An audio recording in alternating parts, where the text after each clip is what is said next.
cada momento de intercambios que se están dando en este tiempo, aunque sea a través de la pantalla, porque son oportunidades para seguir pensando cosas, no se piensa en soledad, uno solamente puede pensar cuando choca con experiencias, con incertidumbres, con preguntas que nos permiten abrir un poco el juego de la investigación. Así que para mí estos encuentros tienen ese valor también.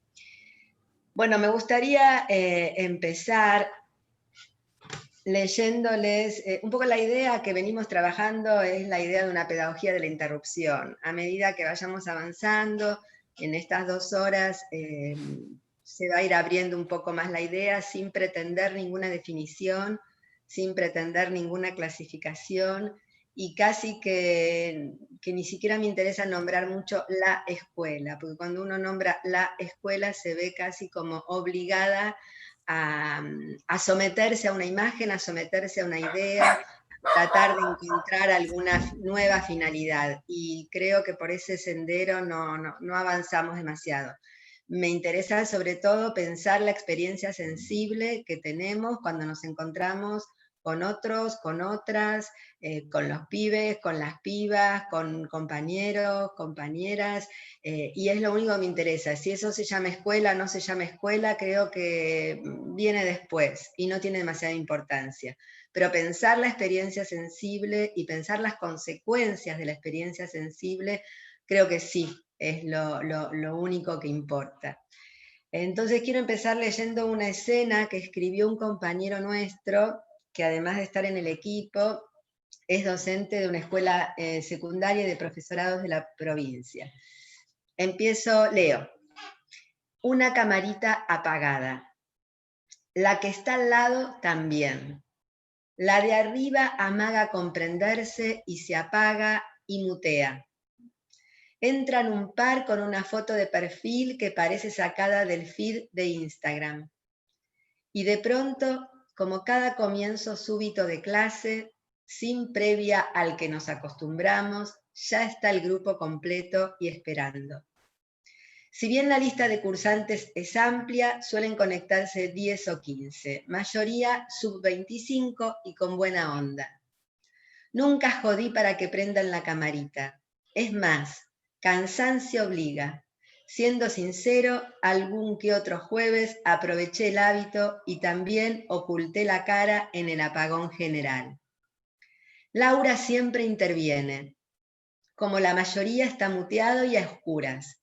Sus intervenciones retumban más. Hoy avisa. Profe, mirá que estoy en el bondi, ¿eh? Digo por si se escuchan ruidos. Puse cara de asombro. Se ve que me pegó un signo de pregunta gigante en la frente. Cada semana me hago al pedo la misma pregunta. ¿Será igual de levantamanos en un aula presencial? Se ríe y me aplica con gracia. Profe, ¿te sorprendiste? Ja. Laura participa desde el bondi, claro. Estaba por meter modo Fantino. ¿Vos me estás diciendo que voy a dar clase en un colectivo? Me contuve, pero la escena se me armó. Flasheé que iba a representar a un vendedor ambulante sonando de fondo en el viaje de regreso a casa. Laura prende la cámara, se peina el flequillo en la pantalla espejo y después enfoca. Miren, allá adelante está el chofer. Acá atrás van a ver el bondi casi vacío. Es el 85, estoy volviendo de trabajar. Por suerte tengo buena señal. ¡Qué bueno!, se escucha en un micrófono. Otro se desmutea para saludarla. Laura interviene como siempre, como hacía el cuatrimestre pasado cuando no laburaba en ese horario y cursaba desde la casa. Un rato después se enciende otra cámara. Se ve un vago con la capucha puesta y el barbijo colgando. La trompa se le mueve para los 2 lados por el esfuerzo de pedalear. En el margen inferior se asoma una canasta. ¿Y eso? Tiro desconcertado y seguro que de nuevo con cara de sorpresa. Es un alumno que no suele participar tanto. Está volviendo de su trabajo en bicicleta. y tiene el celular en el canasto desde donde filma en un plano contrapicado que le da una estética videoclipera. Si lo miro me distraigo. Se mueve la cámara. Se ven árboles que pasan fugaces por atrás de su cabeza. No lo digo en voz alta, pero pienso, espero que este boludo no se pegue un palo. Mirá si lo cruza el 85 en el que viaja Laura. Se armó una clase distinta, una clase bien hecha a pedazos, pedazos. Fragmentos sueltos de ciudad que flotan y se pegan en la pantalla. Son filtros reales y en movimiento. Un bondi semivacío que agarra baches y hace saltar el pulso. Unas calles arboladas, el reflejo de unos faroles y un par de cables que cruzan al anochecer. Hay una perspectiva de fondo que me marea. Me cuelgo mirando, pierdo el hilo y salgo unos segundos de la clase. Ni me acuerdo qué estaba diciendo. Vuelvo al espejo de mi pantalla y peor aún. Para no perderme más y retomar el hilo, miro las camaritas apagadas.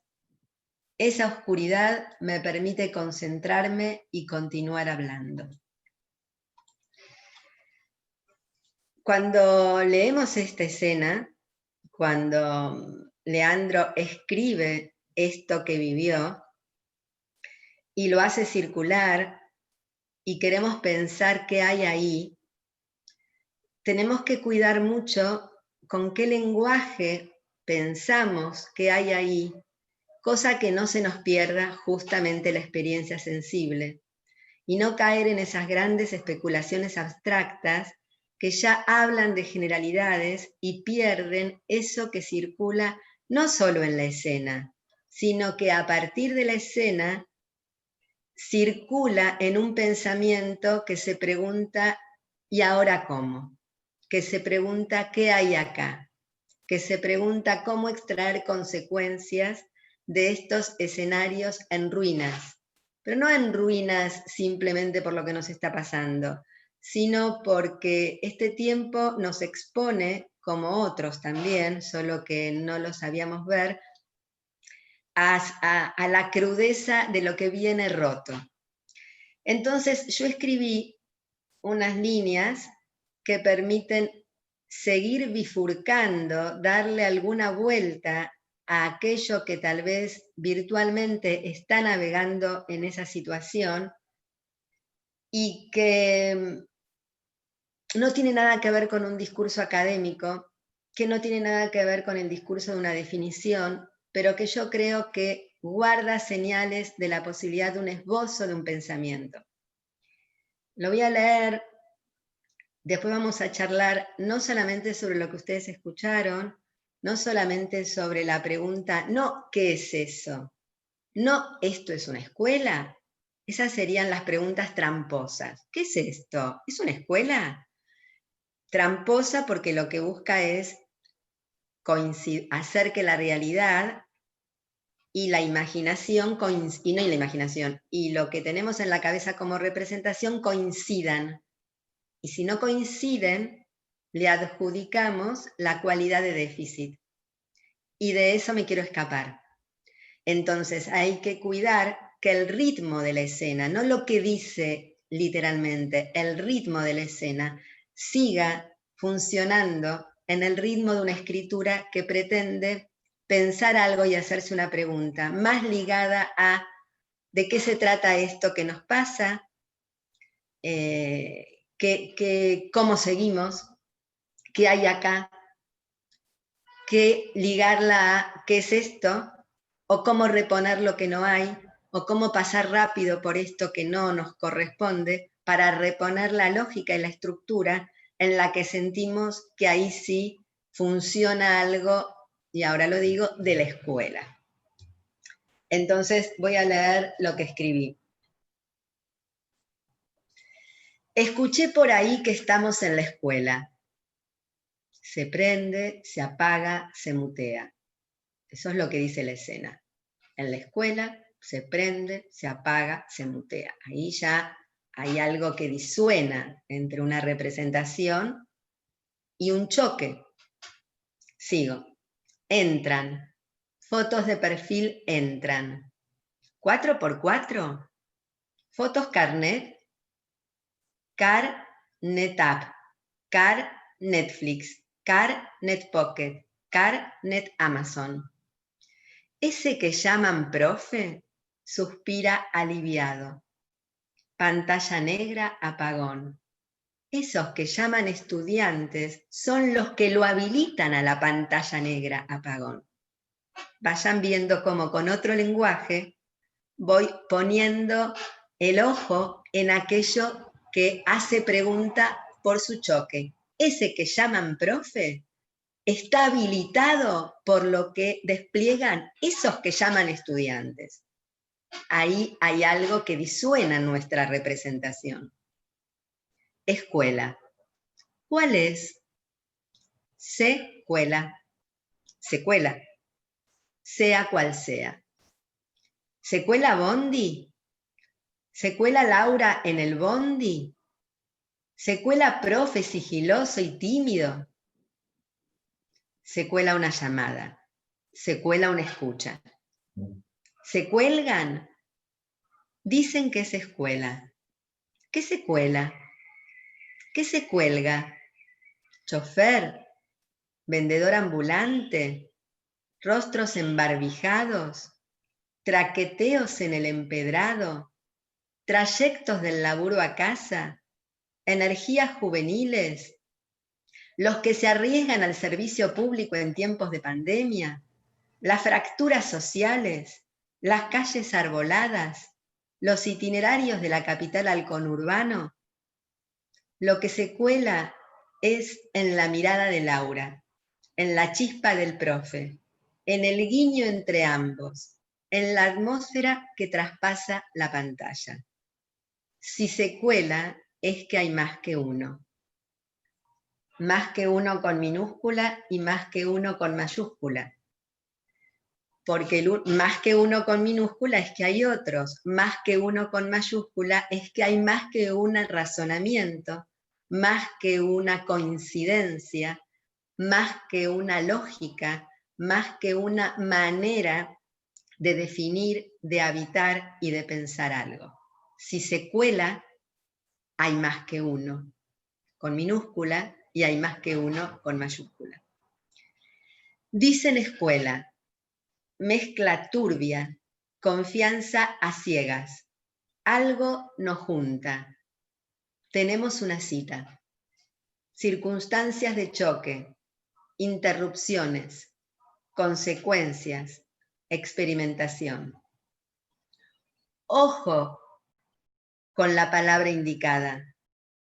Ojo con tentarnos levantando el dedo sentenciador. Podría llevarnos a la conclusión de que acá, ahora, en el bondi, o en el negro de la pantalla, o en cualquier lateralidad pandémica, no hay nada que nos despierte. Que esto que nos pasa, pasará pronto, sin haber transitado la experiencia de un pasaje. Dicen escuela, ese que llaman profe se sorprende cual infante. Dicen que lo atacó la amnesia. Se olvidó de solicitar atención. Más bien presta atención. Ahora lo captura la capucha y el barbijo. Su mirada periférica se prende a la copa de los árboles. La trompa se mueve hacia los lados por el esfuerzo de pedalear, dice. Dicen que ese que dice es profesor. Se le perdió la gramática y la sintaxis. Navega entre imágenes desilvanadas unidas por el soplo de un ritmo. Se olvidó de su lengua, deambula desorbitado. Dicen que ahora es un detallista, un curioso. Se olvidó de separar la paja del trigo. Aquí hay algo. Ni entidades abstractas, ni mónadas vinculadas por obligación, ni transparencia comunicativa, ni tareas definidas, ni partituras, ni guiones. Aquí hay proximidades, ganas difusas. No son los hechos en sí, es su más allá, en la trama precaria del más que uno, del más que uno. Bueno, acá vamos a hacer un pequeño parate, porque lo que quisiera es preguntarles qué escuchan. ¿Qué escucharon en la escena? ¿Qué escucharon en la escritura que le sigue a la escena y pretende decir algo más sin perder la energía de una experiencia sensible, sin perder el ánimo inquietante de una experiencia sensible, sin perder ese modo balbuceante de intentar inscribir en algún lado eso que se está viviendo? Y al inscribirlo, siempre queda la posibilidad de extraer una pregunta, de extraer una idea, de pensar algo más. Entonces les pregunto, ¿qué escucharon? ¿Qué les pasó con lo que escucharon?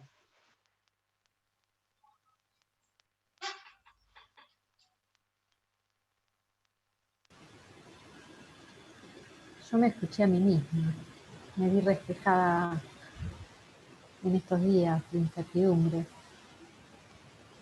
y me sentí reconfortada porque, bueno, es lo que nos está pasando a todos. Uno a veces en ese individualismo que tiene o en ese egoísmo que tiene cree que a uno solo le pasa. Y me quedé pensando en esto de las pantallas apagadas, de las cámaras apagadas, porque en las últimas semanas tuve bastante confrontación con compañeros que obligan a que las cámaras estén prendidas y que si no están prendidas no consideran que están presentes sus alumnos. Y esta chica que viaja en el bondi o este chico que está haciendo el reparto, que también está en la secuela, en la escuela, en la no escuela, pero que también los tenemos que, o sea, que son los que nos hacen visibles a nosotros, aunque no los estemos viendo. ¿Qué más?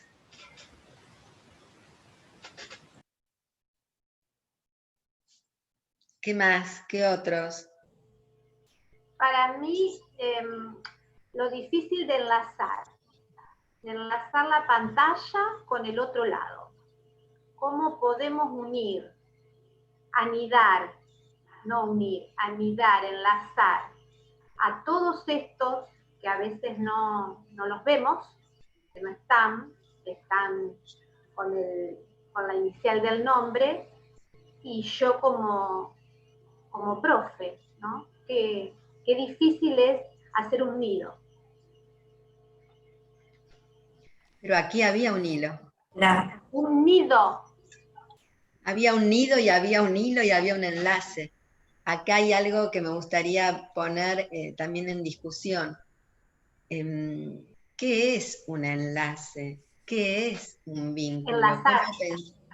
¿Cómo lo pensamos de manera tal que creemos que ahí no lo hay? Claro, claro. Y ahí lo hay, y ahí lo hay. Lo que pasa que tenemos que pensar, preguntarnos qué implica el enlace o la vincularidad o como lo quieran llamar. No implica comunicación, implica intercambio. Y acá hay una gran diferencia que es interesante. La comunicación no admite equívocos.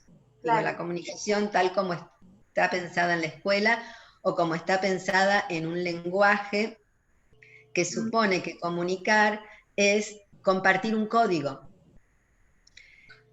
Pero acá lo que vemos es que hay intercambio, que es lo que nos interesa. Nos interesan los equívocos, porque no hay intercambio sin equívocos. ¿Qué es un equívoco? Un equívoco es algo que nos da la pauta de que el sentido no está coagulado, de que el significado que creemos que debe circular está fisurado. Un equívoco es el hueco que tenemos que celebrar porque es lo que permite abrir una incomodidad, abrir una pregunta, probar alguna otra cosa, ofrecernos un límite. La comunicación es transparente y pretende conjurar todo tipo de equívocos. El intercambio supone al equívoco. No hay intercambio sin equívoco. El intercambio supone no sé todo acerca del otro, acerca de mí, acerca de lo que decimos o acerca de lo que pensamos. El intercambio supone un no todo. La comunicación supone un todo.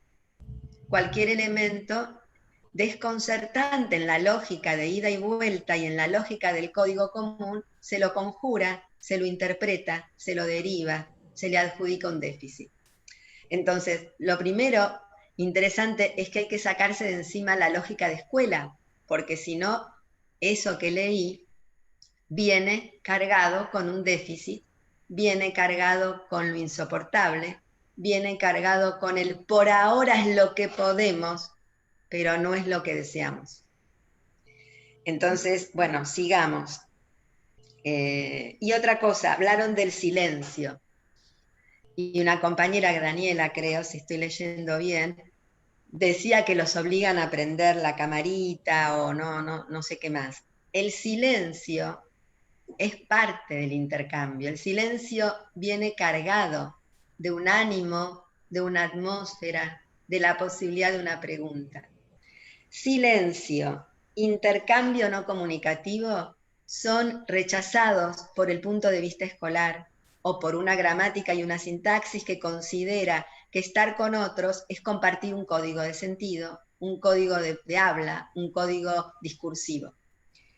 Entonces aquí lo que hace obstáculo no es tanto el bondi, sino que lo que hace obstáculo es la lógica de escuela, que cree que en esa escena no prevista, no vivida, no codificada como escuela, no hay nada. O no hay nada que valga la pena, o no hay nada pensable. Entonces, obstáculo, lógica de escuela. Por otra parte, la escena da cuenta del quiebre de fronteras entre las instituciones, entre los distintos territorios de la vida. Y pareciera que cuando las fronteras no están determinadas, no podemos pensar, no sabemos qué hacer, o le tenemos miedo a no saber qué hacer, le tenemos miedo al impas y nos ponemos ansiosos creyendo que no estamos haciendo lo que debemos y nuestra existencia se encuentra amenazada, nuestra existencia como docentes o como lo que fuera. Entonces, la caída de las fronteras, que no es nueva, lo que nos muestra es que no sabemos dónde estamos, que la calle y la vida callejera y todo lo que aparece, digamos el intruso que podría ser el virus, el COVID, pero no el COVID tal cual nos está pudiendo infectar, pero tomemos algo del intruso. Lo que aparece es el intruso. Y al intruso no hay que eliminarlo. Al intruso hay que incorporarlo para pensar qué es lo vivo, porque el intruso es también algo vivo. La calle, la piba en el bondi, volviendo de laburar, prendiendo la cámara ahí, el pibe en la bicicleta, todo eso no es ni bondi, ni bicicleta, ni cámara. Todo eso que parece desilvanado porque en la lógica escolar no entra, porque en la lógica de estudiante docente no entra, porque en la lógica de los contenidos curriculares no entra, creemos entonces que no tiene existencia. Y la pregunta entonces es, ¿cómo navegamos entre esos retazos y qué cosas nos están iluminando esos retazos? Precariedad por un lado, la pendeja volviendo en el 85, teniendo que laburar, no teniendo otra oportunidad más que subirse al servicio público, tal vez, pero muchas otras cosas más. Entonces, lo pensable es lo vivido, aún de modo desconcertante. Lo pensable no es lo que ya fue pensado por los textos, la literatura, los objetivos, la finalidad. Eso es lo que ya fue pensado, que los docentes transmiten con más o menos flexibilidad, pero algo que ya fue pensado. Acá lo que aparece es lo pensable, que aún no fue pensado. ¿Qué es lo que no fue pensado? Lo que no fue pensado es cómo darle forma o cómo enlazar esos elementos que aparecen dislocados, porque como eso es una clase, no, eso no es una clase, dislocados. Y aparecen, hay un micrófono que está, perdón, porque vieron que esos ruidos son, entonces, ¿cómo pensar la conjugación de elementos que aparecen dislocados y que aparecen ilegibles en términos de identidad? ¿Cómo? Un profe aprovecha la venia de los estudiantes para él también apagar su cámara. Pero, ¿es profe? ¿No fue siempre al revés? ¿No es que el que marca la cancha es el profe?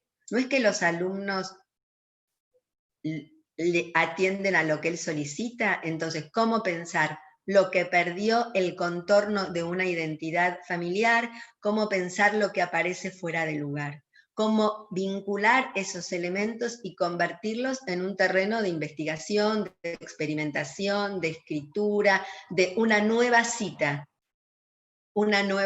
tal vez en el bondi, tal vez en la casa, tal vez en la calle, tal vez en la plaza, pero una nueva cita. Para que haya una nueva cita, tiene que haber algo que una a esas vidas. Una pregunta, una apuesta, una investigación, unas ganas de escucharse en algo. ¿Vamos bien? Háganme un gestito, algo para que... Bueno, ¿qué más?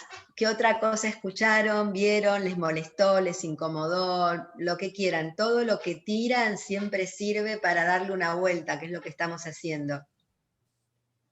¿Qué más? Yo anoté 3 palabras, expresiones. La primera, entran. Entran, que uno antes la asociaba directamente al aula, ¿no? Y de pronto hoy entran. O sea, hay una expresión fuerte que de algún modo se relaciona con el escuela-secuela, ¿no? Que habías hablado. Otra expresión que puse en relación con ese entran es una confianza ciega. O sea, es como que hay ciertas condiciones, ¿no? Y algo nos junta, ¿no? Relacionado con esa confianza. Bueno, son las 3 expresiones que me anoté en el relato. Está bueno lo de entran, porque no entran a un... Acá entrar podemos tomarlo como entrada tal vez, pero no como una entrada física, no como que entran a un lugar que está diagramado físicamente, sino como algo así como darle lugar o darle entrada a una presencia. La del alumno, y no diría, porque alumno es sin luz, alumno es que no sabe, alumno es que va a un lugar a escuchar a alguien que sí sabe, alumno es el que participa y habita determinado espacio que ya tiene propiedades que nos dicen cómo es que se habita, dónde se sienta, quién escucha, qué toma nota, que después una evaluación. No, pero sí es una presencia, no una presencia, sino presencias. Presencias. ¿Y qué nos dicen? ¿Qué nos hace pensar, aún con la cámara apagada, eventualmente, que habría presencias? ¿Qué creen ustedes? Que se le da entrada a presencias. Presencias también del bondi, presencias de las cosas, no presencias solo de seres, mucho menos de identidades, de seres, digo, humanos, mucho menos de identidades. Presencia, diría, de relaciones. de Y una relaciones. presencia de escenarios. Nosotros en el aula sabemos que están las identidades, que cada uno tiene una realidad diferente. En esto de sorprendernos en la virtualidad, es como que esa chica que iba en el bondi tiene una identidad muestra su realidad, a mi modo de sentirlo. Ahí también los invito a que nos corramos, tanto de la idea de identidad, tanto de la idea de personajes sueltos, Laura, Leandro, un profe, un alumno, sino que pensemos en términos de relaciones entre las cosas que solíamos mantener separadas, pero no de identidades. Acá no importa Laura. Bueno, sí, pero digamos, para lo que queremos pensar, sujetos. No, tampoco. No, ni siquiera sujetos, relaciones entre las cosas. Cosas es Laura, bondi, mesa, entre las cosas que solemos mantener separadas. ¿Qué es lo que leemos acá? ¿Qué es lo que nos hace pensar? Lo que nos hace pensar es que la vida en la ciudad o la vida en determinadas circunstancias aparece expuesta en retazos, en ruinas, decía Benjamin, que no pueden ser sometidas a una definición o a una lógica estructural. La identidad de la piba, no hablemos de identidades, porque no hay identidades. Hay fuerza de existir, que no es lo que se corporizan, pero no importa pensar en las identidades. Si empezamos en las identidades, no podemos pensar en las relaciones, porque no es cierto que una identidad y otra identidad se relacionan. Si hay una relación, es porque hay posibilidad de que algo difiera. Y si algo difiere, es que no hay nada totalmente identitario, si no, no puede diferir. No es que el joven se vincula con el adulto, porque ahí no hay vínculo. Cuando hay vínculo, es que hay equívocos, huecos, que las cosas pueden mutar. La relación hace que los que participan muten, los que participan con aquello que ni saben que exponen y hace que la relación mute. Entonces, si hay relaciones, que hay mutación. Si hay mutación, es que nada está acabado. Por lo tanto, no nos sirve pensar en términos de identidad, porque la identidad supone una cierta clausura, una cierta estabilidad, una cierta posición claramente diferenciable. Entonces, podemos decir que esas presencias, que esa entrada de presencias, es presencias de cosas que podrían entrar en una relación que no está codificada. Es decir, que no funciona bajo una forma prevista, en una lógica prevista, para una finalidad prevista. No puedo decir mucho más de que eso, porque sería adjudicar a algo ya una conclusión de la que no quiero ser parte, porque ni siquiera tengo posibilidad de imaginarla. Solo podemos decir que haya un próximo paso, que es un montón, que haya un próximo paso, imaginar un próximo paso, que no es lo mismo que imaginar una finalidad, que no es lo mismo que evaluar un comportamiento, un rendimiento, un saber bajo un canon, bajo un formato ya definido. Imaginar un próximo paso que no sé con qué me va a exponer, que no sé a qué nuevo paso me va a arrojar, que no sé con qué me va a hacer pensar.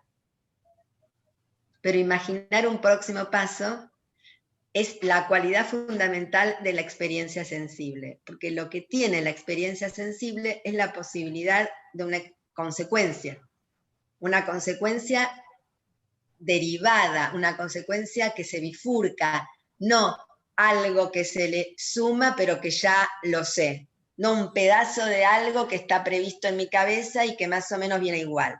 Una consecuencia imprevista, una consecuencia es la posibilidad de una multiplicación, de que algo continúe, se multiplique, se diferencie. No que un pedacito se le sume a la línea, a la cadena, a la concepción evolutiva del tiempo. ¿Se entiende? Pensar la experiencia sensible es pensar todas estas cosas y ya no me importa preguntarme todo el tiempo si es escuela o no es escuela, no me importa si es escuela o no es escuela. ¿Qué es lo que me importa? Que haya consecuencias.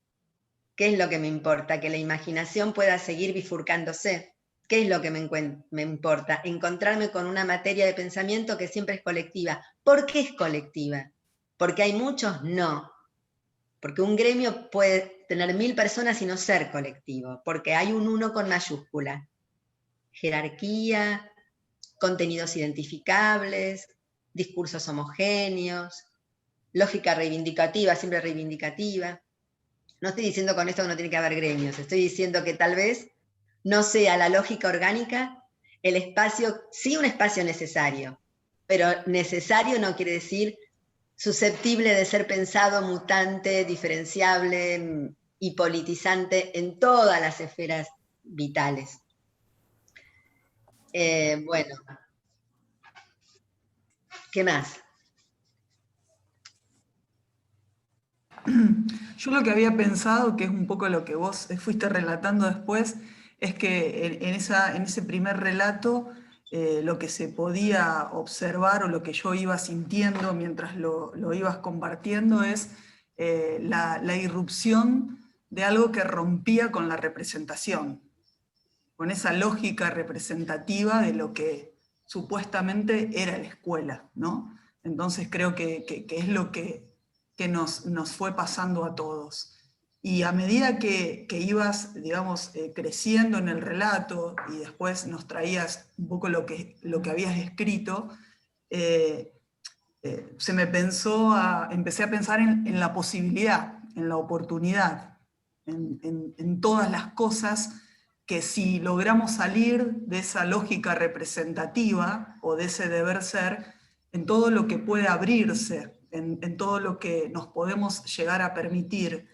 Digo, y me quedó también este reflejo que dijiste de esa experiencia pasaje, ¿no? Pero de no dejarlo pasar, sino de no perderlo por no ser lo que pensábamos o queríamos que fuera, sino de ver qué podemos hacer con esto, de darnos sinceramente esa oportunidad.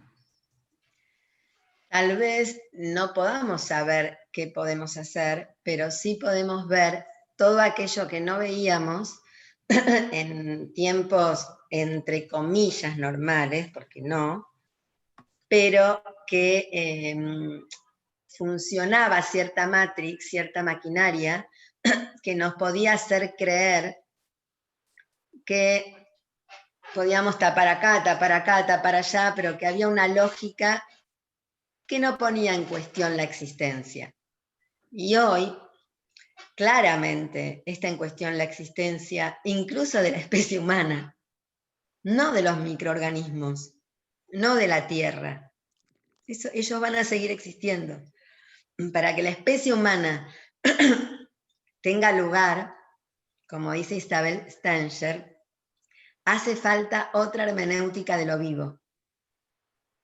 Y aunque voy a dar un salto, no es un salto, este capitalismo más que salvaje, totalmente destructor, lo que ha privilegiado es la acumulación del capital a cualquier costo. Entonces, pobreza,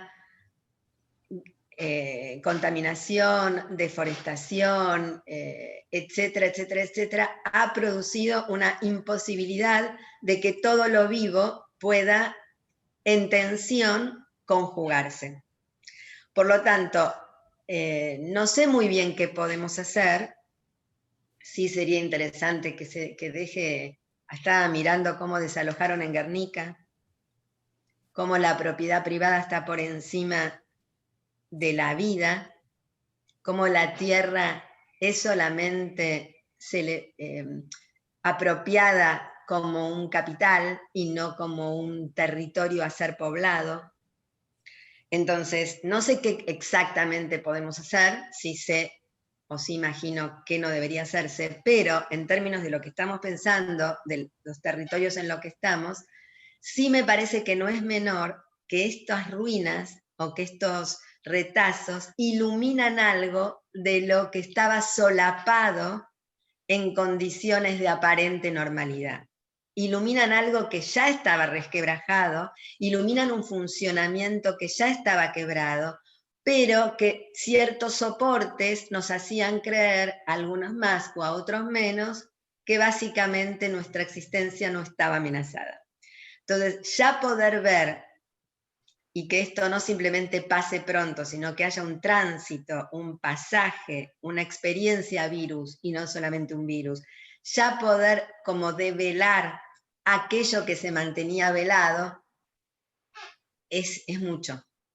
Porque eso implica una alteración de la afectividad, del modo de reaccionar, del modo de relacionarnos con las cosas, con los otros, del tipo de preguntas que nos hacemos, de las apuestas que somos capaces de producir, de aquellas cosas que ya no nos hablan. Entonces, creo que por ahí se va abriendo algo. No pretender concluir rápidamente ni saber qué hacer. No sé qué hacer. Esto que estamos haciendo ya es algo. ¿Qué otra cosa? Yo mientras... Hola, Sandra. Hola.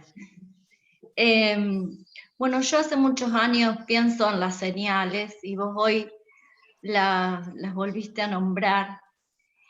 Y creo que lo más importante y más en estos tiempos, tenemos que estar muy atentos a esas señales. Por una cuestión también de analizar y pensar, más que nada pensar, qué es lo que les estamos transmitiendo o qué vamos a transmitir en esta época especialmente, y en todas también, ¿no? ¿Por qué no pensar en todas?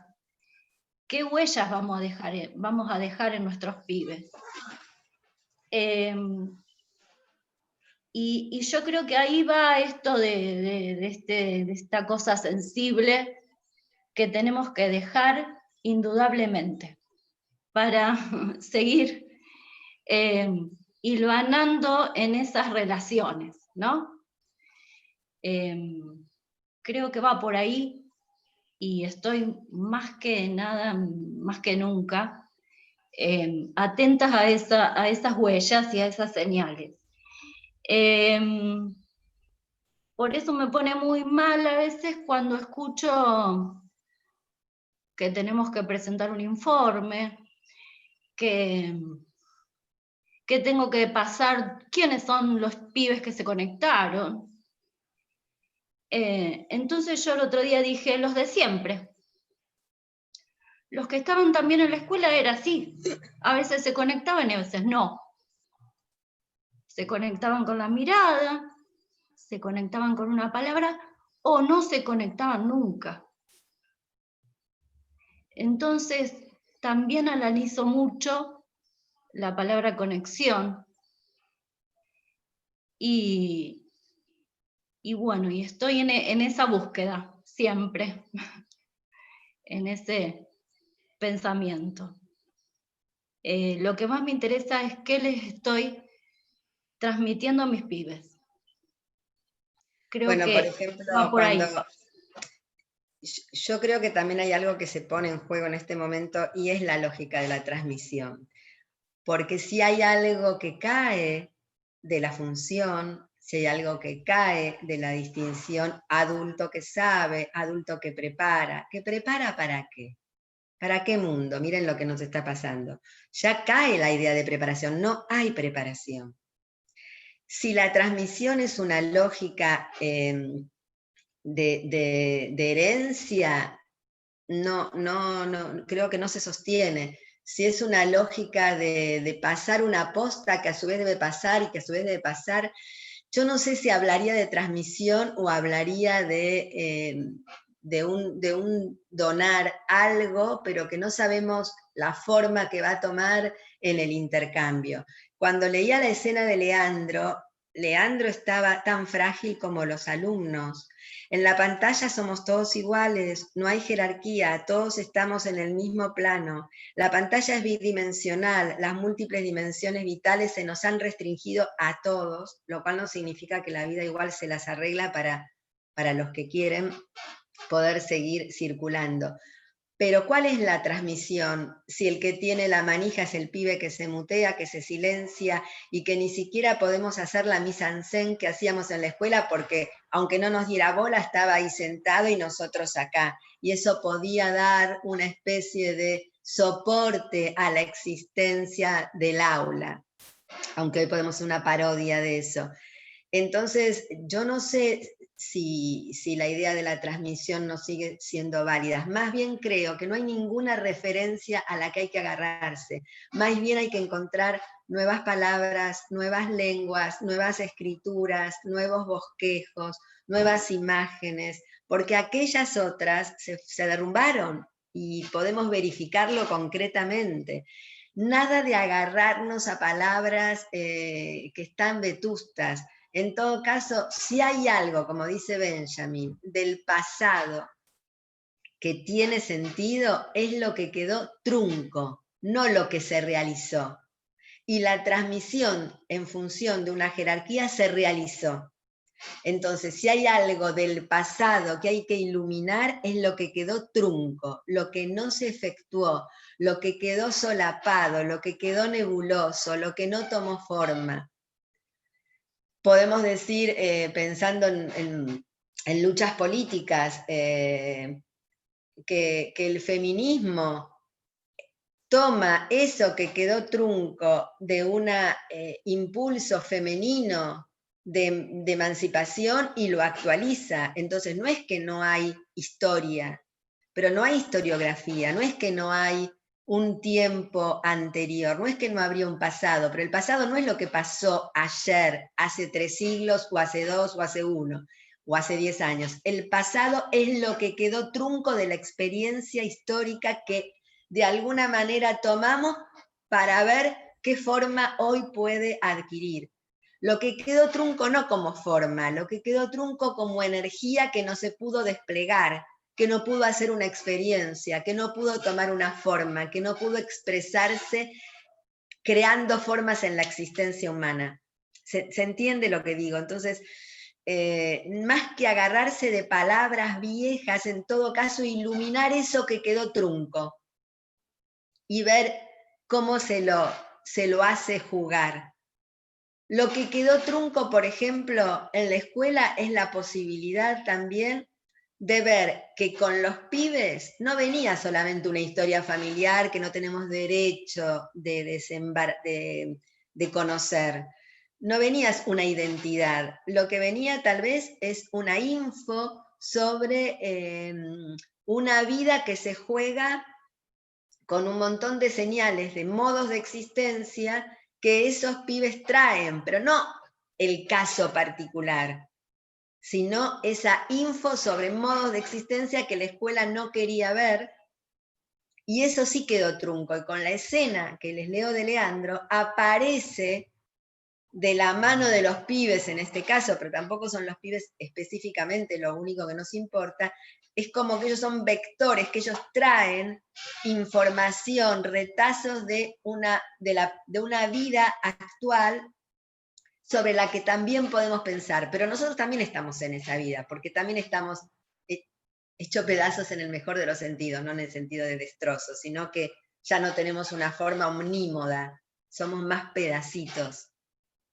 Justo les quiero leer una cosa, a ver si lo encuentro,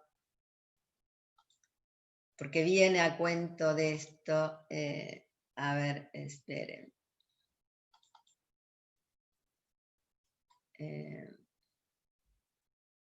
Acá está. Hace 20 años escribimos un libro que se llama ¿Dónde está la escuela? Marcelo Persia fue uno de los que escribió en ese libro. Y quiero leerles algunas cosas que decía Marcelo en ese momento y que son absolutamente vigentes para pensar esto que estamos hablando. Marcelo dice, Marcelo es psicoanalista, titulado en una cátedra de la Facultad de Psicología, en realidad es un escritor, es un pensador, no es un psicólogo clásico. Dice, pensar hechos como sueños. Analizar un sueño es disponerse a pensar un sentido fugado, figuras que se presentan para que no olvidemos lo que vive sin palabras. Lo que quedó trunco, lo que vive sin palabras. Sigue. El asunto es pensar sabiendo de antemano que no entiendo y que no voy a entender. ¿Cómo pensar asomado al vértigo? ¿Cómo pensar asomado al vértigo? El pensamiento implica creación, no implica entendimiento, solo entendimiento. Propongo, dice Marcelo, pensar desechos, atender cosas que parecen inútiles, escuchar sin el estorbo de una solución, escuchar sin el estorbo de una solución. Leer temblores,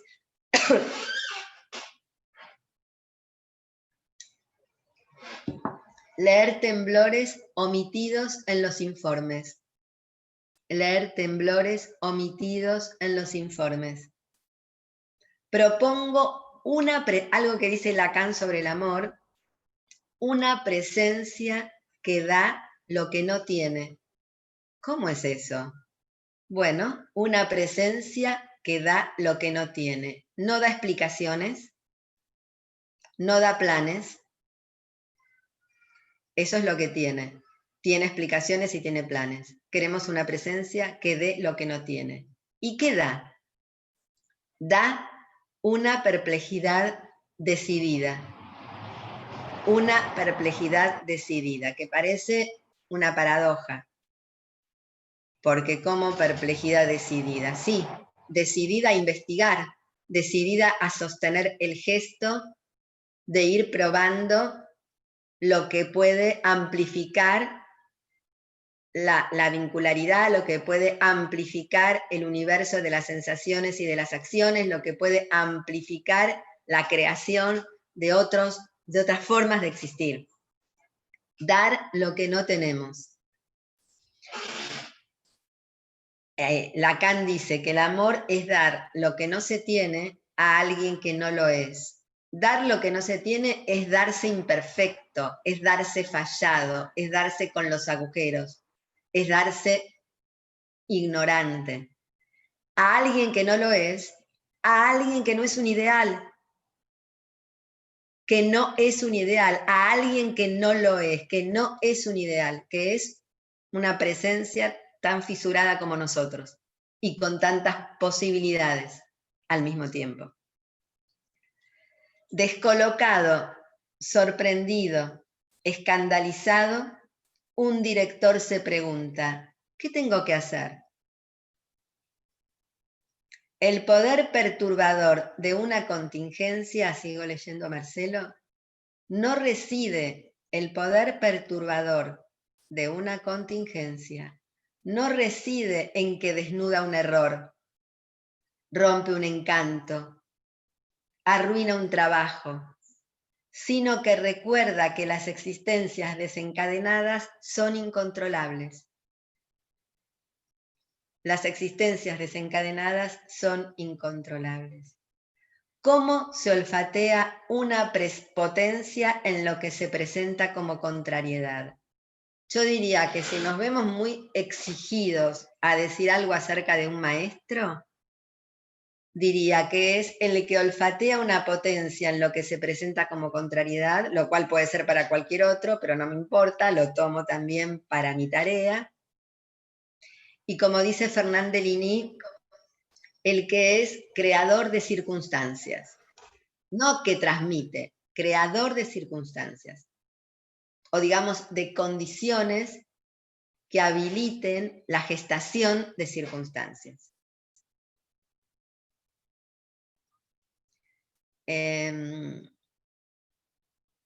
¿Vamos bien? Ahí la veo a Mariela en primer plano. Ay, perdón. No, No, todo quería bien. decir algo. Mariela Gómez, ¿qué tal? No, que te quería comentar algo, que vos preguntaste dónde está la escuela. A mí me pasó que Ya tenía no me que... hago esa pregunta, era una pregunta Ah, que la hacíamos en ese libro, porque olfateábamos que la claro. escuela no estaba solamente en su edificio, en sus hábitos, en su finalidad, en su función claramente diferenciada, sino que había un montón de capas. Claro, pero quería comentar esto, que me pasó una experiencia. Yo tenía un meet con una directora y la vice, y les había subido un texto de Mérieux para que lean, invitarlos a leer. Y entonces, bueno, a partir de eso, cuando nos encontramos en el meet, me dice, ay, dice, estamos acá discutiendo, dice, ¿dónde está la escuela? Y entonces empezaron una cosa u otra. Y en realidad decía, más que preguntarnos dónde, porque en definitiva está en todos lados o en ningún lado, en qué tiempo hacemos escuela, ¿no? Y bueno, así que es como que también sigue siendo potente esta Yo cuestión, creo ¿no? que cualquier pregunta para mostrar si tiene valor o no, porque podemos preguntarnos lo que querramos. Una pregunta tiene valor si es capaz de producir un desplazamiento. Si es simplemente algo que me lleva a buscar la respuesta que está en algún libro, que está en alguna experiencia acotada, que alguien la tiene, no es una buena pregunta.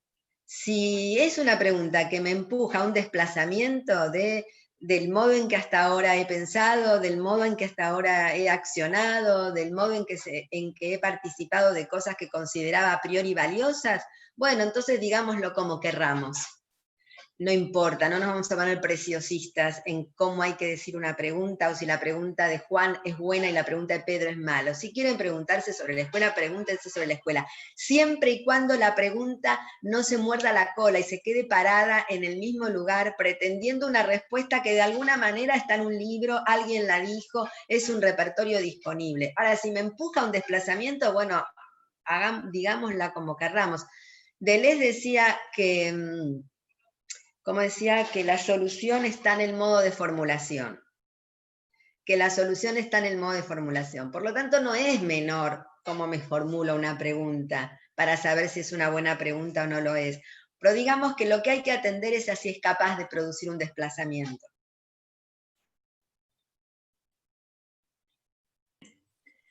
Yo quería preguntar, sí, no sé si dale, puedo. Dale. Yo estaba recordando cuando, o sea, yo llegué tarde lamentablemente a esta disertación porque tuve una reunión previamente. Estaba recordando cuando hablabas de chicos en banda, allá lejos, y hace Está tiempo. reeditado, se acaba de reeditar por Tinta Limón. Bueno, yo recuerdo que también hablabas de una nuda vida. Y yo a veces, en lo que va de este año, muchas veces me he sentido así. O sea, ya no referida a los chicos, sino a esta transferencia que hice en cuanto a esa sensación que en su momento me permitía percibir. Y me he sentido así, que estoy viviendo una nuda vida en este año, a pesar de que se pone todos los esfuerzos, como para tratar de llenar estos vacíos que existen y que realmente a veces son insondables y no hay modo de hacerlo. Y lo que es peor, muchas veces en esta, yo digo transferencia porque es eso lo que creo que a veces me encuentro con otros adultos, también profesores, que tienen la misma sensación de acuerdo a cómo yo lo percibo. Puede ser Pero te hago que... una pregunta. Una nuda vida es una vida despojada totalmente de la potencia de Tal cual, existir. exactamente. ¿Vos sentís totalmente el despojo de la potencia de existir? Hay momentos en que es bastante difícil acordar criterios, o sea, en general parecía que hasta el año pasado teníamos todas las respuestas, al menos desde lo docente, ¿no? No estoy hablando desde un lugar personal. Y realmente no sé si no hemos quedado de esta manera. A veces se insiste muchísimo en lograr el vínculo, tratar de lograr recuperar aquello que tuvimos alguna vez. Pero ese es el problema. No hay nada que recuperar. Hay algo para inventar, hay algo para producir. No voy a empezar de nuevo, pero la escena que yo leí, por supuesto. lo que expone es que el problema es cuando cuando creemos que lo que vivimos es solamente un déficit, solamente falta, y no es así, ni en la peor de las circunstancias. O sea, tratar de lanzarnos a la innovación. Ahora, innovar. No diría innovación, no. Innovar innova Macri, innovar innova el capitalismo, porque ¿cómo hacemos para mantener tu deseo vivo si no te vendo una crema nueva que jamás has visto en tu vida? Yo necesito ser innovadora. Innovar innova el neoliberalismo, el mercado es lo que más innova, porque necesita todo el tiempo despertar la atención de que te ofrece algo nuevo. No se trata de innovar, se trata de crear formas de existencia que no están disponibles ni en la cabeza ni en el repertorio de lo que ofrecen las instituciones, los management, las empresas, la lógica del emprendedor, el discurso de la autoayuda. Bien. No es innovar, es chocarnos con un problema, no saber qué hacer, bancarse no saber. Y ver cómo se pescan señales que con otros apuestan a nuevas palabras, nuevas apuestas, nuevas propuestas. No hay que vincular a los pibes, como no hay que volver a la escuela. Todo eso es de una impotencia absoluta y es no estar leyendo que hay algo que está no solamente quebrado, sino destruyendo las potencias humanas. El hiperproductivismo, el agobio, el pretender que las cosas sean de un modo, el llenarnos de palabras que nos venden todo el tiempo. Esa es la impotencia más absoluta. Acá hay algo que no permite que una vida decida, crezca, se vincule con otras, donde lo único que cuenta es la propiedad privada, la propiedad del capital y la propiedad de una idea. Y justamente hay que bancarse esa caída y bancarse el impas a ver qué nace. La escena que yo leía de Leandro muestra un docente que ve lo que no ve un docente en términos generales, porque un docente nunca hubiera escrito lo que escribió Leandro, porque todo eso que le pasó lo hubiera considerado una pérdida de tiempo, lo hubiera considerado una inutilidad. Marcelo dice, prestar atención a lo inútil, a lo que parece inútil.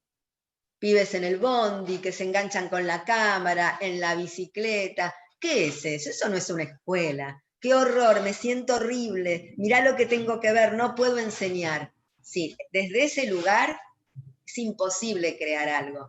Cuando el pibe escribe tomando eso como una materia de interrogación, no de respuesta, y tratando de pensar qué hay ahí, preguntándose qué hay ahí, entonces ahí empieza a gestarse algo, que no sé bien qué es, pero a gestarse algo. Ya hablamos toda esta primera parte de todo lo que veíamos. Me parece que el punto es ese, ver algo en las cosas que antes nos resultaban inútiles, poco valiosas, que no le importarían a la pedagogía. Eso se trata. Perdón, a lo mejor se malinterpretó lo que quería preguntar. En realidad, no es con los estudiantes el problema. O sea, tal vez todo esto se puede lograr con los estudiantes y de hecho el problema es con mis compañeros docentes. Yo estoy en la dirección de una escuela y ahí es donde tengo el problema. O sea, lo siento, no es un problema mío, percibo un problema. Y ahí es cuando realmente me cuesta muchísimo y a veces me planteo si es, o sea, una cuestión de coordinación, pero todas las preguntas las hemos planteado. Se ha dado lugar a la respuesta, se ha dado lugar a la pregunta, a la repregunta. Y parece que el enciclopedismo ha atrapado todo y no hay posibilidades de repensar esta realidad. Era hacia ahí iba la pregunta en realidad. Es una pregunta, aunque no esté formulada, pero es una pregunta. Es que es muy difícil responder a eso, porque ¿cómo puedo responder a algo que no sucede? Si yo puedo pensar, primero no puedo responder a nada porque no tengo autoridad para responder a nada, pero sí puedo pensar con otros y tirar alguna punta. Para eso necesito leer alguna materia, alguna señal, alguna cosa. Si lo que me aparece es, esto no se puede porque pasa esto, esto y lo otro, ¿de qué me agarro para encontrar alguna forma? Porque sería un grave error decir cómo hacer para que esos docentes piensen otra cosa. ¿Qué cosa? No. Entonces, la cuestión es cómo se expone una dificultad de modo tal que en la dificultad se olfatee una potencia. Si no se puede olfatear, aunque de manera nebulosa, aunque de manera ensombrecida, aunque de manera borrosa, una potencia, algo que me dice, por acá puede ser, aunque no sé bien cómo, es muy difícil abrir esa pregunta, porque esa pregunta busca una respuesta. Y el problema de las preguntas es que la pregunta no puede buscar una respuesta. La pregunta es la pregunta por algo que ya está latiendo, a ver qué forma le puedo dar, a ver cómo se puede exponer. Te voy a dar un ejemplo. Hay un video muy interesante, bueno, no, un ejemplo más cortito. Una maestra de Luján, no me acuerdo, no de Luján, de Salta, Jujuy, decía que un pibe no se conectaba, en un momento le dijo, mire, yo lo que pasa es que hay un solo celular en mi casa y mi mamá se lo da a mi hermana que está en 5º año, porque ella tiene prioridad que tiene que terminar. Y ahora mi mamá no está porque se fue a la feria, que tiene un puesto en la feria.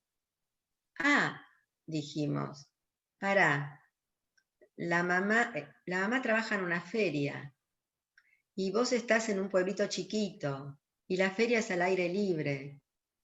¿Por qué no vas y le llevas a la madre que está en la feria algo para que el pibe haga? No una pelotudez de las tareas escolares, sino, por ejemplo, un libro copado que sea de literatura, donde vos marcaste cosas y decís a la madre, che, mira, dale esto a tu hijo, y con una notita donde diga, Juan, marqué esto del libro.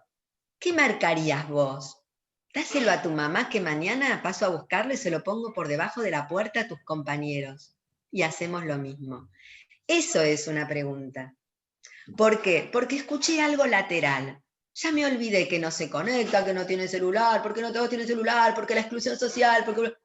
No, la madre trabaja una feria, lo dijo al pasar, pero me agarro de ahí. Porque eso es olfatear una potencia que no viene con una forma. Y trato de ver qué tiro de ahí como para producir algo. No le pido al otro que haga lo que no puede.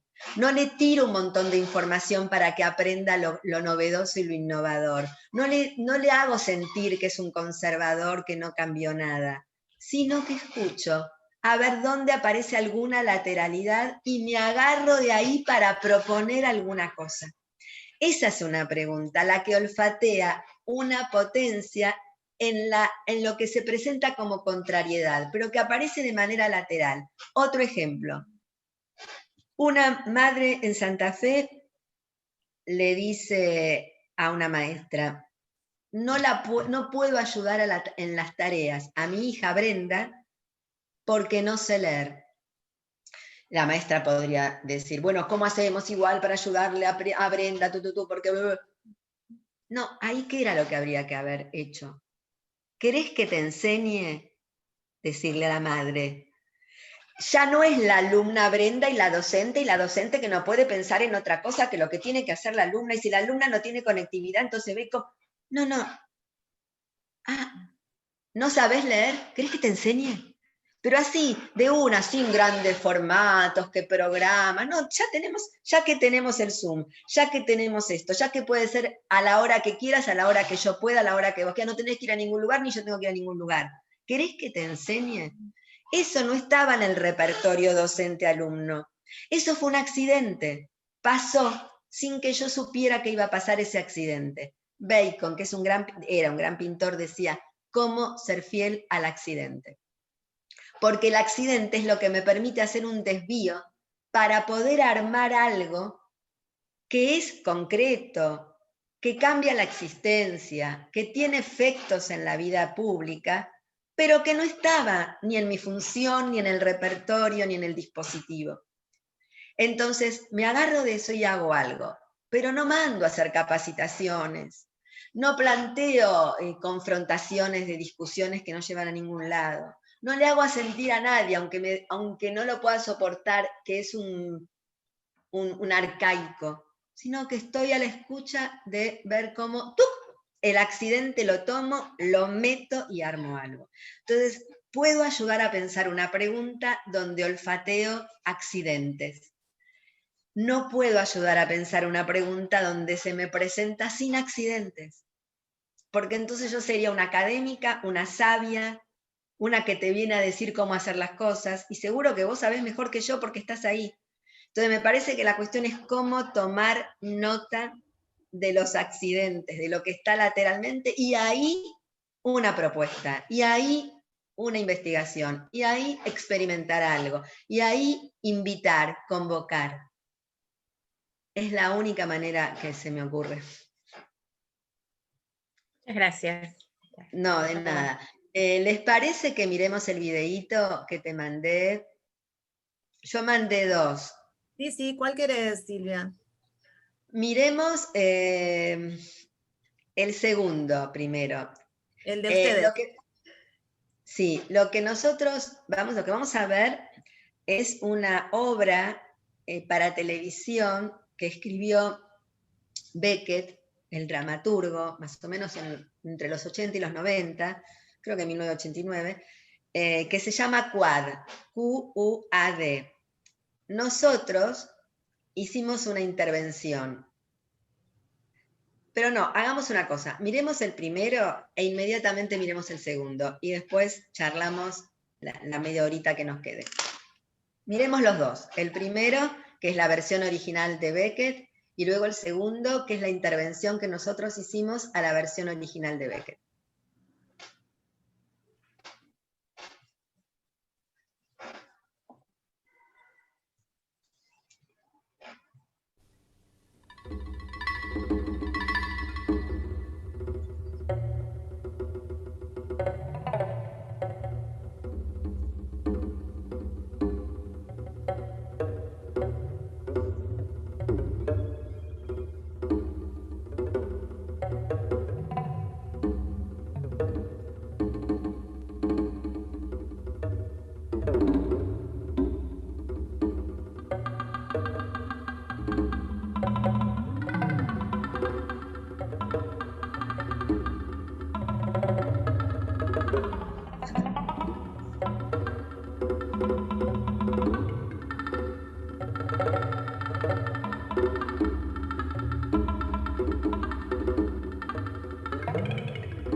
una idea. No se puede decir ni sí ni no, ni blanco ni negro. ¿Jugamos? Ahí va el segundo.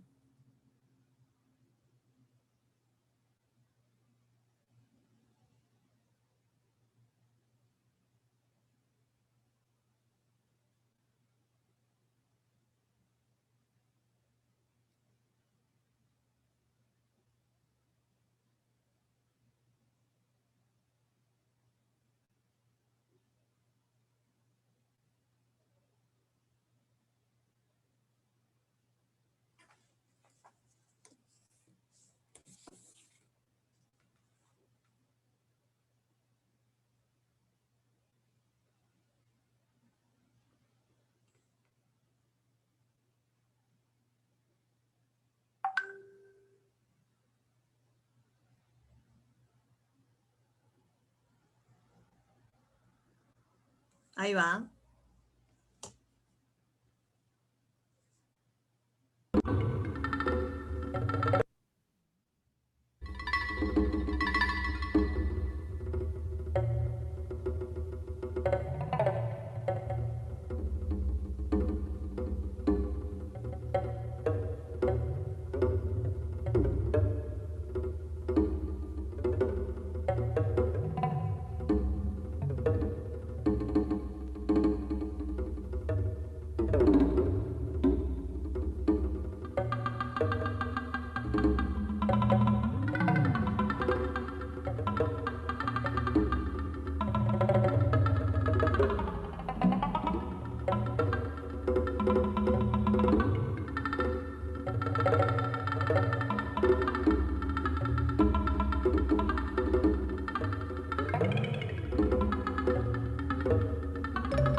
Ahí estamos.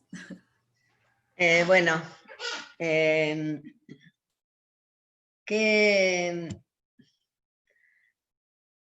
les parece? ¿Qué les parece esto que vimos? ¿Cómo lo podemos vincular con lo que venimos charlando? ¿Qué les impactó? ¿Qué les pareció?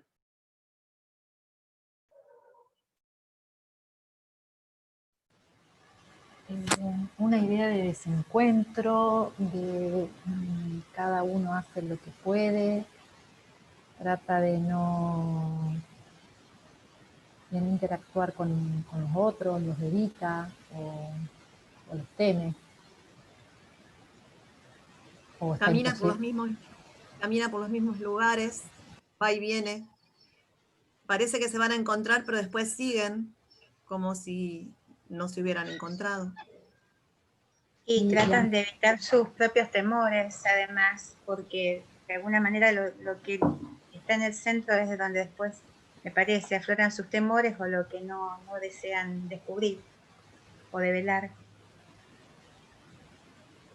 O una zona de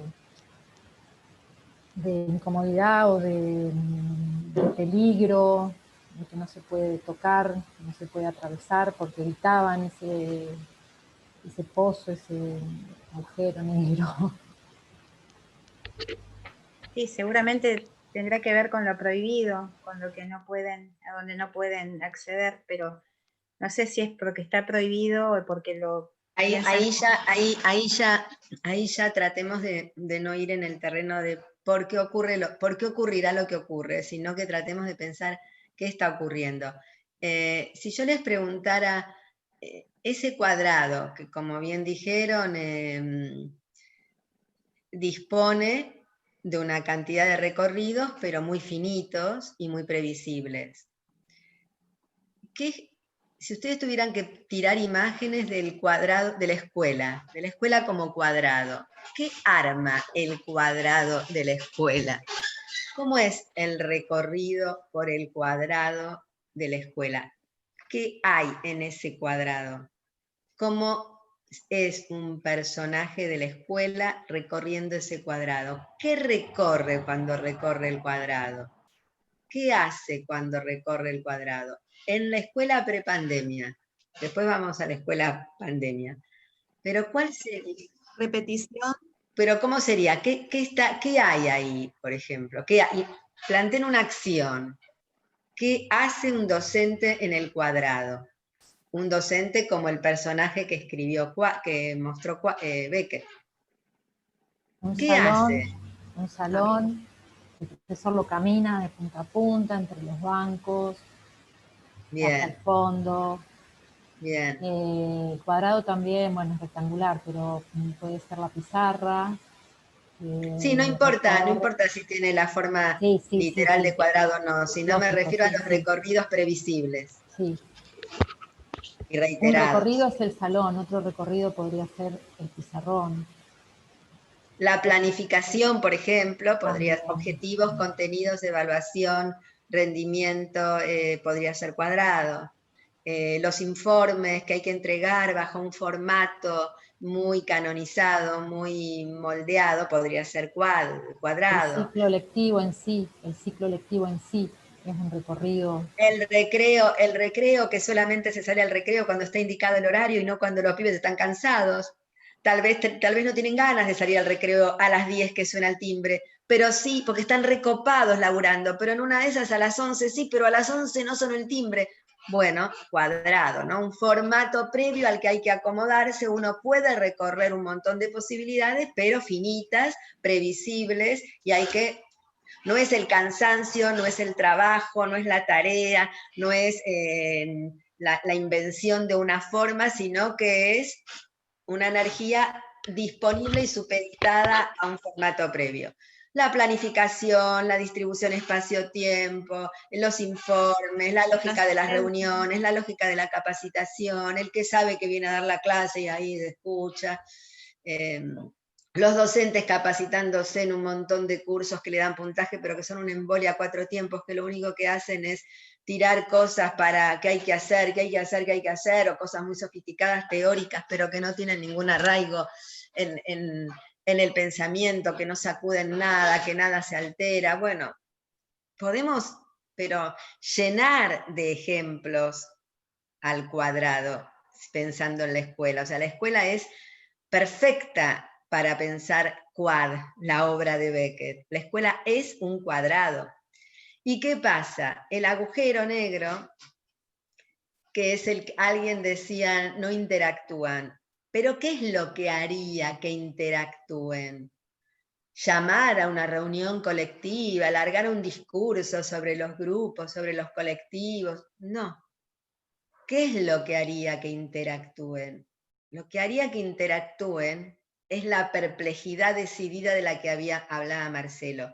Y esa perplejidad solo acontece si me asomo a ese agujero, porque ese agujero no es negro, es el vacío, que es diferente. El vacío no es la nada, es la nada de una forma familiar, conocida, tranquilizadora, pero no es que no hay nada.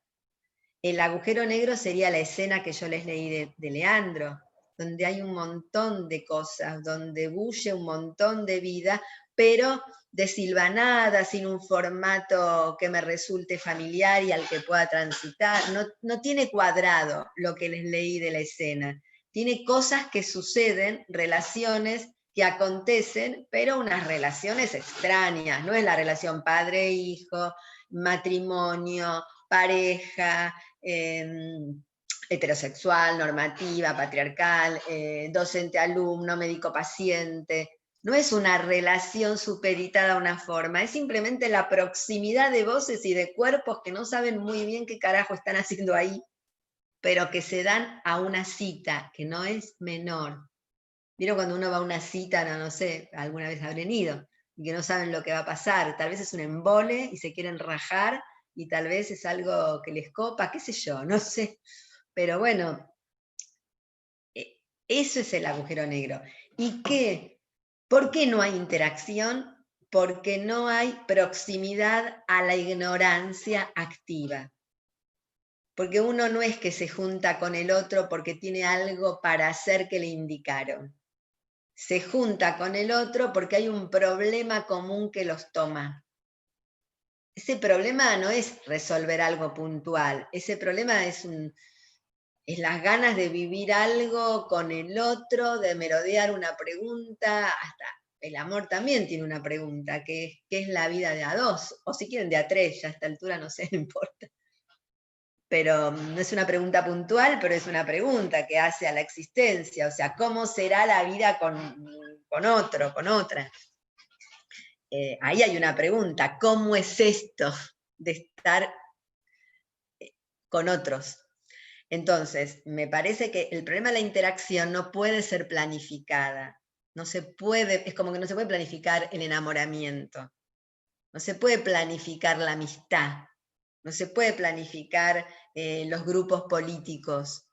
No se puede planificar. La gente que toma las tierras no es que planifica tomar la tierra, es que para existir tienen que habitar y poblar. Y pueblan aquellos que están padeciendo algo compartido o queriendo algo juntos. Entonces, nuestra intervención, ¿cuál fue?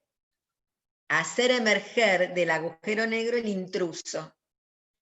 El intruso es lo extraño. ¿Vieron que aparece una langosta en el medio de un aula? O aparece una maestra en cuclillas atrapada en una tela de araña que simula ser un mapa urbano, o aparece un aula vacía, pero con un boquete en la pared.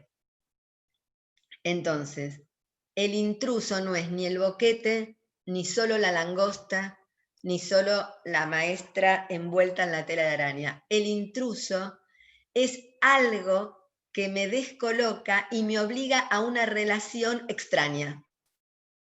Y como es extraña, no sé cuál va a ser su deriva.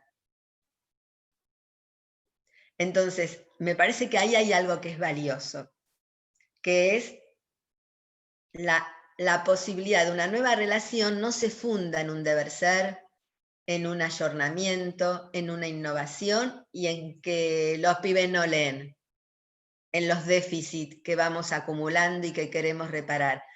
Es involuntario y tiene que ver con prestar atención, como dice Isabel Stanger. Y les quiero leer una, a ver si lo encuentro. No se lo voy a encontrar, el libro de ella, a ver. Bueno, no lo encuentro ahora, no importa. A ver.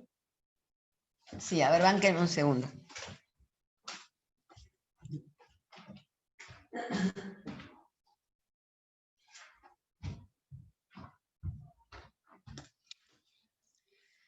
Isabel Stanger es una filósofa de la ciencia que escribió un libro que se llama Tiempos de Catástrofe. Es belga ella. Y uno de sus capítulos se llama Prestar atención y se los leo. Dice, lo que somos intimidados a olvidar no es la capacidad de prestar atención, sino el arte de prestar atención. La escuela se olvidó, y eso es lo que quedó trunco de la historia, del pasado.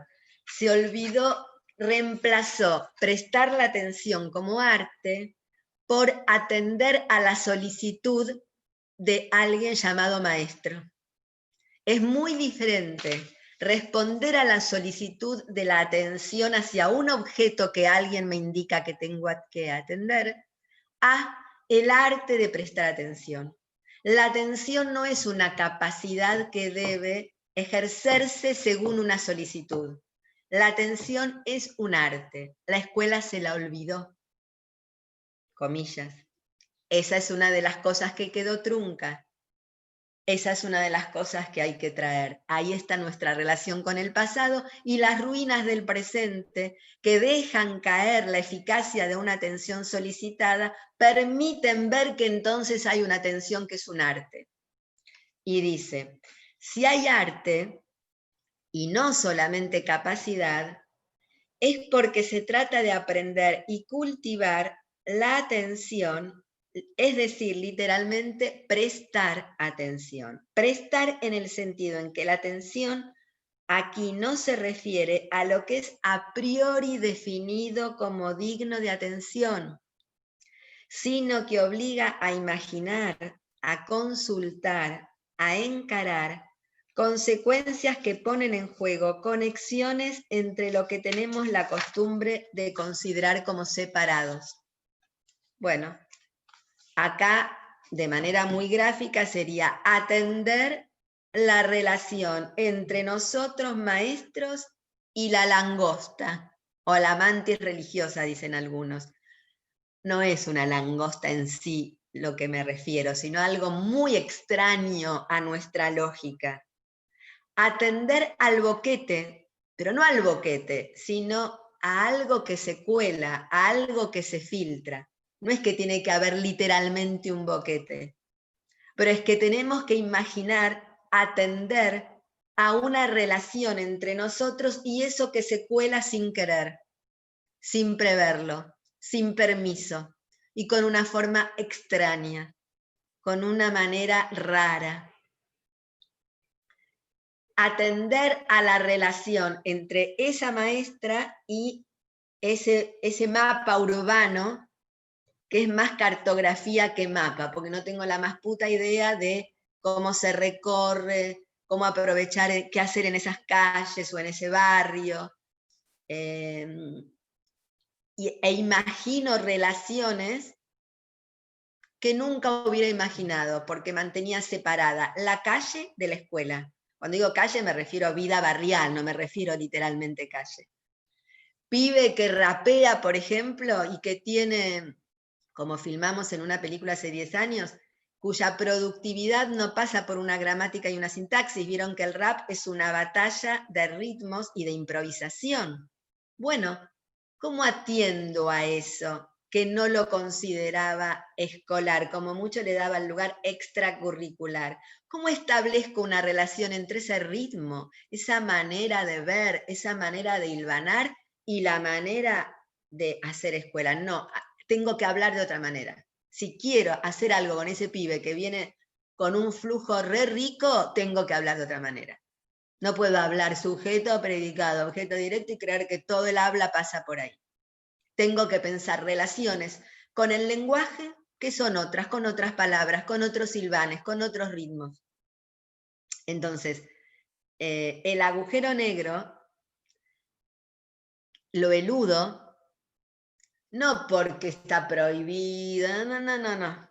Nadie me está ahí vigilando. Esos personajes no tenían ningún vigilante detrás.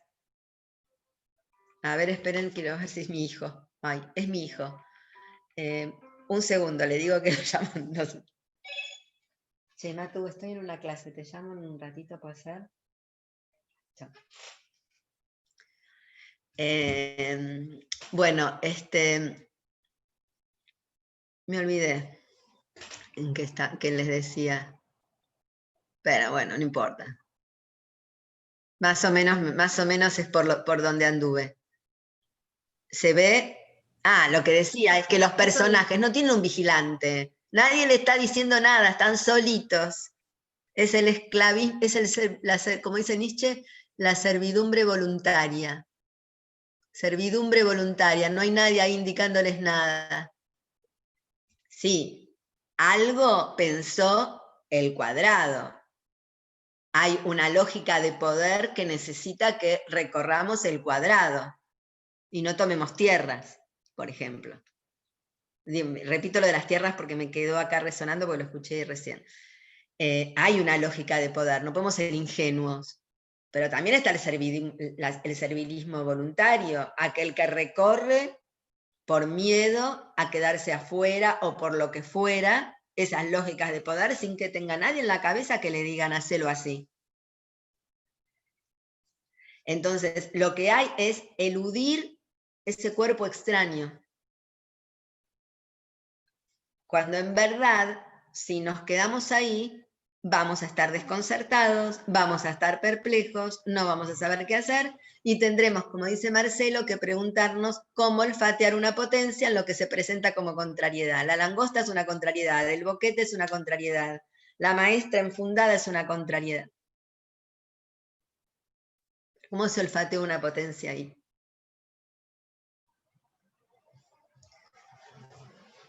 Bueno, los escucho. Creo que lo que acabas de decir también es la gran pregunta, ¿no? ¿Cómo olfatear una potencia en la contrariedad? Y por ahí siempre vamos un poco a la formación docente, ¿no? Creo que de alguna medida no nos formaron para buscar potencias en la contrariedad. Pero es que nunca se forma para eso. El que forma quiere decir que da una forma. Claro, claro. O sea, eso no quiere decir que no podamos encontrar, no tengamos que encontrar formas. Claro, no se puede vivir sin formas, pero nunca nos van a formar porque cuando la formación viene como presupuesto, como imperativo, como obligación, siempre viene poniendo una forma. Es imposible que no sea así. Las formas las tenemos que encontrar en el choque con los obstáculos, atravesando los obstáculos. Si no hay obstáculo, tampoco hay la pregunta por la forma. Algo tiene que poner en cuestión la manera en que vivimos. Algo nos tiene que cimbronar. Tenemos que sentir alguna forma de amenaza amenaza a veces simplemente porque no lo bancamos más. No necesariamente amenaza externa, a veces también, pero no solamente. Entonces, las formas es la conquista de un trabajo a partir de chocarse con el obstáculo que está frenando esas potencias.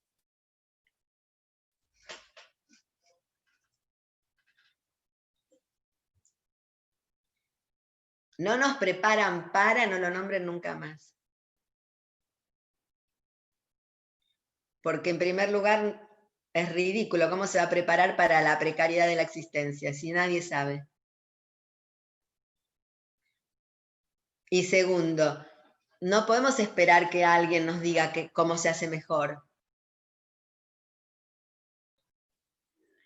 En realidad no tendríamos que entonces estar tratando, o sea, estar alertas para poder leer en el accidente, como mencionabas hoy.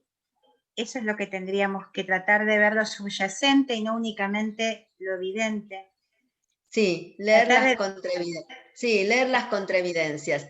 Sí, las contraevidencias, es decir, aquello que perfora la obviedad, aquello que nos muestra que eso que creíamos que es obvio y que no podía ser de otra manera, en verdad puede ser de otra manera y en verdad está molestando. Y en verdad ya es un automático, pero no es algo que se deriva, que permite que una existencia se amplíe, se multiplique, se gestione con nuevas texturas, con nuevos contornos.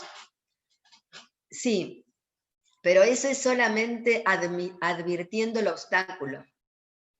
No es algo que habría que hacer o que yo digo que hay que hacer. Si no nos chocamos con los obstáculos, ni vamos a mirar los accidentes, ni vamos a perforarlo. Y la manera de perforarlo no está escrita, es la manera en que los grupos, las circunstancias, los momentos, también la imaginación van permitiendo, y fracasos todo el tiempo, porque en el fracaso se lee también la manera en que hemos leído algo y lo que se nos escapó. O sea, siempre el fracaso trae información, siempre, siempre. Hay que aprender a fracasar cada vez mejor, decía Beckett. Algo que también la escuela olvidó. Lo que estás diciendo, ¿sabes qué me hace acordar? A los diagnósticos, Claro. ¿viste? De docentes, que todos los años tenemos que hacer y nos piden. Y fíjate qué cosa rara, ¿no? Qué paradoja. Este año no tuvimos que hacer diagnósticos. O sea, tuvimos que ir haciendo como venía, a ver qué podíamos y ensayando y volviendo y rearmándonos y bueno, estuvo desde ese punto de vista bueno, Claro, ¿no? exacto, sí, claro. Porque una cosa es el diagnóstico y otra cosa es discernir los problemas en los que estamos. Es totalmente distinto. El diagnóstico en general viene con un pronóstico, con una reparación, con una deriva, con un dispositivo que viene a resolver ese déficit que marca el diagnóstico. Generalmente los diagnósticos interpretan, clasifican y marcan déficit. Distinto es discernir los problemas en los que estamos, que nunca es un déficit, sino que es la antesala de una investigación. Es identificar el obstáculo, identificar la potencia. El problema es lo más interesante que tenemos. Si no hay problema, no hay creación alguna, pero no lo podemos inventar. El problema, podemos inventar las formas de abrirlo, pero el problema viene, choca, y no es un déficit, y no es necesariamente interpretable, y no es de los otros al que le debemos. Nosotros no le debemos nada a los pibes, ni tenemos que otra cosa para dejar caer es el heroísmo, la épica, la redención. Somos tan frágiles como los pibes. Ahora, eso no quiere decir que no podamos sostener un gesto, como dice Agamben. El gesto es un soporte. No es el gesto de buena onda, no. Gesto es soporte. ¿Qué quiere decir soporte? Bancarse la contrariedad, la inestabilidad, la desorientación y estar ahí sosteniendo una investigación por las lateralidades. Eso es gesto. Es ofrecer una perplejidad decidida. Eso es gesto.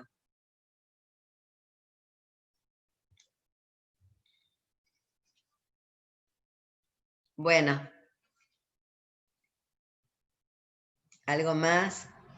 Sí, ¿Qué onda? o sea, a mí lo que me dejó pensando, que entonces qué difícil que es evaluar desde esta perspectiva, porque es de formatear una serie de parámetros que son los criterios supuestos que tenemos desde siempre. A menos que pensemos la evaluación como la pensaba Nietzsche. Para Nietzsche, evaluar es pensar los modos de existencia que sostienen lo que hacemos. Pero evaluar no es la lógica escolarizada que cuando evalúa regula comportamientos, identifica lo que está bien y lo que está mal a partir de una premisa, no a partir de lo que es bueno o malo para un grupo, lo que es bueno o malo para ese momento, lo que es bueno o malo para el pibe. Lo que es bueno porque aumenta su potencia, lo que es malo porque disminuye la potencia. No, la evaluación escolar es lo que está bien y lo que está mal, que es muy distinto lo que es bueno porque aumenta la potencia, lo que es malo porque debilita la potencia. Entonces, a menos que pensemos la evaluación como una manera de chequear en qué estamos. Hey, decirle a los pibes, por ejemplo, ¿qué onda? ¿Cómo ven esto? ¿Cómo piensan este texto? ¿Cómo piensan esto que el autor lo pensó así? ¿Ustedes cómo lo pensarían? Entonces, evaluar como una manera de chequear en qué punto estamos, cómo estamos pensando algo, qué es lo que se nos está escapando, pero no con la pretensión de que no se nos escape nada, sino porque tal vez se nos escapó un elefante. Entonces, evaluar como una tarea sin jerarquía, evaluar como tomar nota de en qué estamos, cómo seguimos, cuál puede ser el próximo paso, qué pasó, qué nos pasó.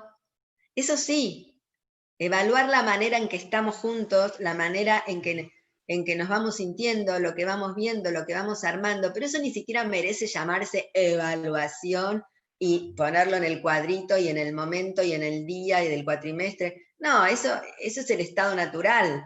todo el tiempo estamos, no digo todo el tiempo literalmente, pero uno piensa su vida cuando la piensa, ¿no? Porque hay un día, un momento y una manera de escribirlo.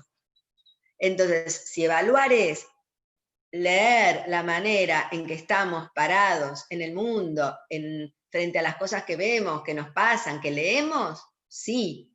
Ahora, si evaluar es controlar un formato, marcar un déficit y procurar las maneras de repararlo, y no, como decís vos, Sandra, ahí no. Pero nos lo piden, podemos dibujarlo. Ahí está el esclavismo voluntario.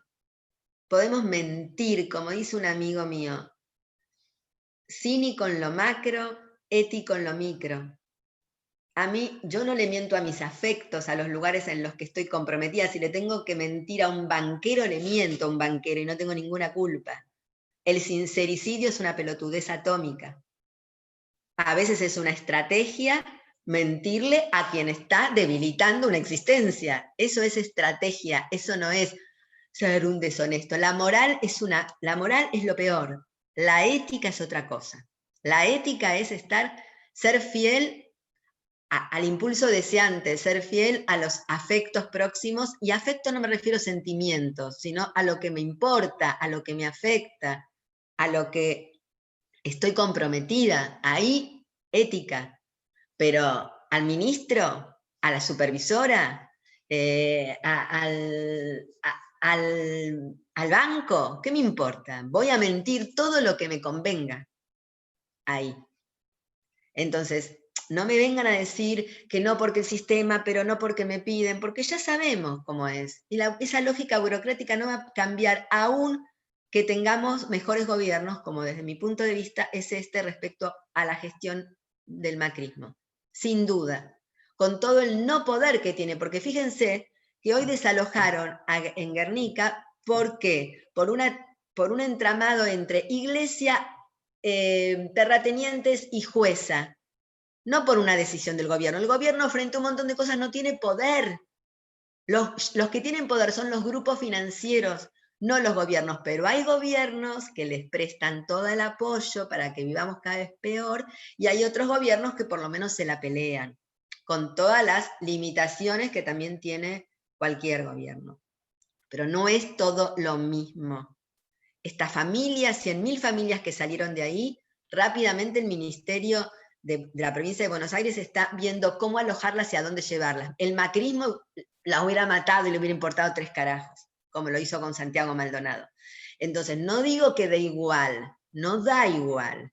Y no digo que no puede haber políticas públicas mucho más que creen mejores condiciones para que podamos habitar nuestras decisiones mejor. Por supuesto que sí. Y cuando haya que pelearle a la lógica burocrática, se le peleará, pero cuando no hay correlación de fuerzas para pelear, ahí hay que encontrar las estrategias para no debilitarnos.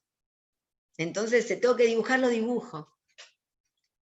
Pero donde no voy a caretearla es con los pibes, es con compañeros con los que pienso, es con los grupos de gente donde las potencias se amplifican y se enriquecen. ¿Se entiende esto? No estoy haciendo la moral de la mentira, al contrario. Pero estoy haciendo de la verdad una ética, no una moral. Bueno, da para un montón, pero... Bueno, ya estamos. Ya estamos. No podemos llegar a estas 1000 horas más, pero hace 2 horas que estás hablando. Y realmente es un placer. Nos haces pensar. Yo calculo que cuando nos vayamos de acá vamos a estar todos pensando, ¿no? Uy, habré tomado nota. Así que bueno, realmente impresionante. Bueno, no sé si vos también te sentiste cómoda con nosotros. Claro, seguro, sí. Bueno, Silvia, realmente un placer, un honor, un orgullo, una alegría este encuentro, y tu invitación siempre a romper nuestras estructuras, que es difícil, se resisten por más que querramos, a veces avanzamos un montón. Todos peleamos contra muchas cosas propias, no, nadie está a salvo de eso. Pero bueno. Infinitas gracias. Muchas más No, gracias a ustedes. Fueron Nos 2 vemos. horas hermosas. Muchas gracias, muchas gracias. No, gracias a ustedes y que estén bien, cuídense. Igualmente. Y te esperamos en un próximo encuentro. Dale. Gracias. Chao. Chao, Un gracias. aplauso. Chao. Chao. Beso inmenso. Bueno, gracias a todos. Para los últimos que llegaron, les decíamos que ahora la semana que viene les vamos a enviar un material que dejó, estos videos que Silvia dejó, la grabación de este encuentro y un certificado provisorio. Y cuando apenas salga la resolución, que está a la firma de la ministra, lo que pasa es que hay muy poco personal en sede, y eso es en formato papel, bueno, les mandamos el original, el definitivo. Así que tranquilos porque está ahí. Gracias por acompañarnos en estos encuentros, y bueno, ojalá nos veamos más en los próximos, el año que viene. Un beso para todos, gracias. Chao, gracias. Besos, chao, gracias. Chao, gracias.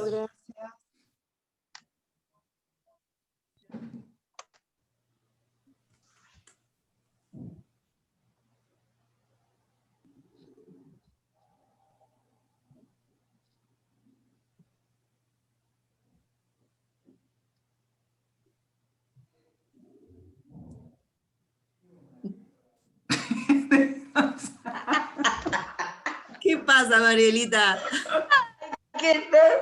Me voló la cabeza, te digo. No sé si la cabeza, los pelos sí. Cabeza. No poder decir nada, ¿ves? Ay, no, chicas. Ay, no, qué espectacular, me encantó, mucho para pensar, Dios mío, mucho, Siempre te deja así, siempre te deja... Ahí, fíjate si podés hacer salir a la...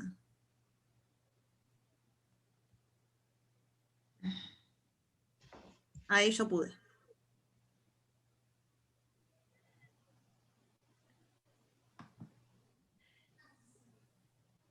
Ah, no, o lo hiciste vos y yo pensaba que lo hacía yo. ¿Y qué tal? Hola, Mari. Hola, Mari. ¡Ay, preciosa! Te quiero, hermosa. Hola, reina. ¿Cómo estás, bonita? Bien. ¿Te hizo pensar Sí, me encanta. todo esto? Mari, mucho, Ay, no. Cuando decía, te juro que casi agarro el teléfono y les mando un mensaje a las dos. Digo, mentir. A la supervisora, a la directora. Pero no te diste cuenta de lo que hacemos. Todavía no te diste cuenta. Ay, no, te juro que casi que, pero no, las voy a sacar de